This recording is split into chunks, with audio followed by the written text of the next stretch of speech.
Let's get started. New cable kilometers. What we ended up showing was about 1.6 million new cable kilometers 2026 to 2040. Interestingly, it works out that's the same roughly as we have in service this year, so a doubling of cable kilometers over the next 15 years. The new cable kilometer growth, according to the baseline model, would heavily be focused in these four areas: Southwest, Northwest Pacific, Northeast Atlantic, and Northeast Pacific. You can see here the 15-year amount per region. Now, I'm sure some of you are thinking, this is kilometers by region. This doesn't make sense to me. All I care about is number of cables and routes. So let's go up to a higher level to figure out how we got to these kilometers. Let's look at the number of cable forecasts per major route. So that's here. This is not kilometers, this is number of cables.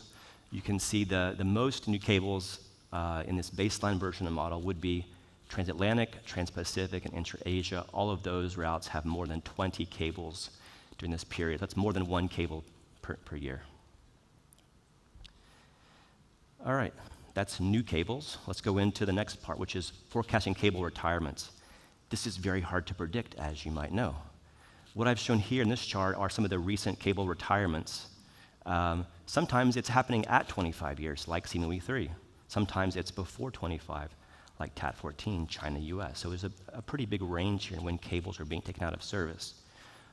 But what's looming is the most important part here. Here's cables that are over 20 years old. I've color-coded them by their rough route where they are. So you can see the dark blue is the Atlantic and the yellow is US to Latin America.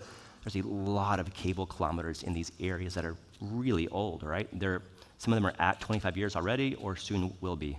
That has a major bearing in the model outcomes, as what we'll see in subsequent slides. So the baseline, we just assumed 25-year lifespan for repeated, 35 for unrepeated. Cables that were already at or beyond these levels, we assumed they would all be turned off by 2030. That was the baseline assumption here. What that gives us is this. There is about a quarter of cable kilometers that could be retired then by 2030, given these assumptions.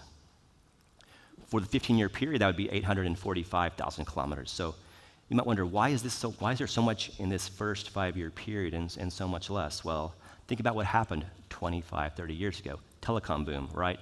Lots of cables built late 90s, early 2000s. Those could be going out of service in this first 5-year period here.